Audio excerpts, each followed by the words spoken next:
نو ځکه الله فرمایل الذین هم فی صلاتهم خاشعون.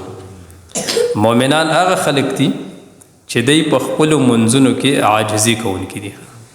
یو معنی د عاجزۍ شوه. نو ظاهري عاجزي به څنګه اختیاري چې راشي مونځ ته ودرېږي ظاهري، نو صحیح طریقې سره تکبیري تحریمه ویل، لاس تر غوږونو پورې اوچتول او د لاسونو دا ګوتې قبلې طرف ته لغونته د دې سرونه راوستل، او بیا چې تکبیر تحریمه وشو نو لاس په نامه باندې یا د نامې نه نیم ښکته او د نامې د پاسه د نارینهو دپاره، او بیا د قیام په حالت کې چې کومه ولاړه د نظر به کوم ځای باندې ساتي؟ د سجدې په ځای باندې. دا ظاهري عاجزي ښه. په مونځ کې به یو خوا بل خوا نه ګوري، کوم ځای باندې به که چېرې دی په سترګو باندې یو خوا بل خوا ګوري یا معمولي غونته سر داسې تاوی راته وایي نو مونځ مکروه دی. رسول الله مبارک دې نه منع فرمایلی ده. په مونځ کې به یو خوا بل خوا نو دا، او بیا د هغې سره رکوع شو. د رکوع په حالت کې به نظر په کوم ځای ساتي؟ او بیا د رکوع په حالت کې چې د رکوع کومه طریقه ده په هغه طریقې سره رکوع، دا ظاهري عاجزي ده. هسې که مونږ تاسو دغې ته خیال وکړو چې د قیام طریقه دا په قیام کې به داسې ولاړه کوو، د قیام په حالت کې به د سجدې په ځای باندې نظر ساتي، نو زموږ توجه به چا طرف ته وي؟ او بیا د رکوع چې کومه صحیح طریقه شوه چې سر او ملا څه شوي بالکل د یو بل سره برابر وي.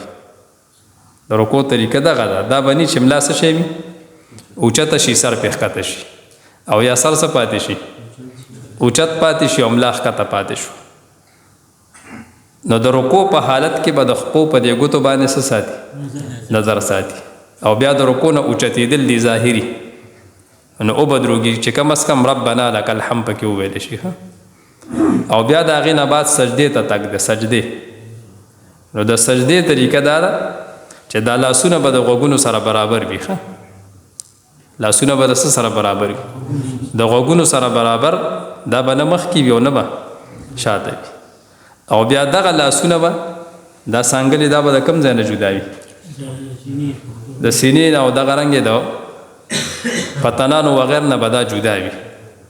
او د سجدې کیفیت او حالت او طریقه به دومره وي چې کم از کم په منځ و منځ کې وړوکې پیوسکرې داتلی شي. دا د سجدې هغه طریقه شو.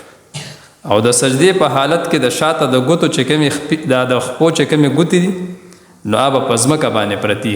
که دواړه خپې اوچتې کړې مونځ یې مات شو، مونځ یې څه شو؟ او که د یو خپې ګوتې اوچتې کړې بلې پرتي بیا مونځ مکروه دی. هسې دې ته مونږ سوچ کړی دی چې د چېرې دغې څیزونو ته پوره سوچ شي نو بیا خو مونږ تاسو چې کوم مونځ په 4 منټه کوو به 8 منټه کې کوو بیا، او چې کوم 8 منټه کې کوو نه به 14 منټه کې بیا. چې صحیح طریقې سره مونځ 2 رکعته کې نو کم از کم 4-5 منټه پې لګي. او که نه ځان دې نه خلاصې نو بیا خو دا مونځ نه دی، دا ظاهري عاجزي شوه. ما ووایي عاجزي 2 قسمه شوه، یو ظاهري ده.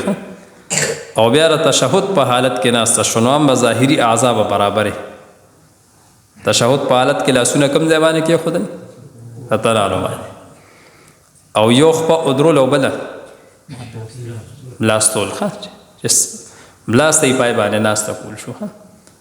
او بیا د دغه یوې خپې دا ګوتې به کوم طرف ته د دې بل هم کوشش پکار ده چې په دې هم ناسته کېږي د خپې هم قبلې طرف ته راتلی شي چې کوشش پې وکړي. او که څوک نشي کولی تکلیف ورته نو بیا دې نه کوي. نو قبلې طرف ته او بیا باقاعده دهان ساتل چې اشهد ان لا اله الا الله په وخت کې د تشهد دغه ګوته دا اوچتول شو. او بیا ظاهري عاجزي دا چې کله سلام ګرځئ نو السلام علیکم ورحمت الله. صحابه فرمایي رسول الله مبارک په چې د مونځ سلام ګرځوو نو که مونږ به شاته وو نو مونږ به د نبي علیه صلات وسلام د مخ دا رڼا ولیده. رسول الله مبارک ته خو الله جل شانه ډېر زیات حسن ورکړو. د یوسف علیه الصلاۃ والسلام حسن د نبی کریم صلی الله علیه وسلم د حسن او د ښایستهوالي لوند انتهایی کم و. او د هغې متعلق مخکې موږ درس کې ویلي څومره حسن ورته الله ورکړو. یو صحابي وي نن به فیصله کوم چې خلک وایي چې د رسول الله مبارک ښایسته دی ښایسته دی ښایسته دی، انو 14 سپوږمۍ په اسمان کې ولاړ وه. انو وی رالم مجلس کې ناست یم، نو وی کله بره ګورم اسمان ته او کله ښکته ګورم.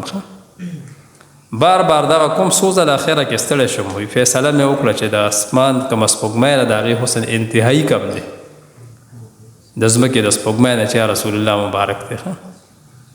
د دې د وجه نه حسان ابن ثابت رضی الله تعالی عنہ چې د نبی علیه السلام شان کې کوم اشعار بیان کړي دي، د هغه زمانه کې هم کفار او مشرکینو د نبی علیه السلام شان کې څه کوله؟ ګستاخي به یې کوله، حج به یې وکړه، ګستاخانه الفاظ استعمال کړل. حسان ابن ثابت صاحب داسې اشعار وي چې تر ورځ در قیامت هغه شانتي اشعار څوک نشي جوړولی.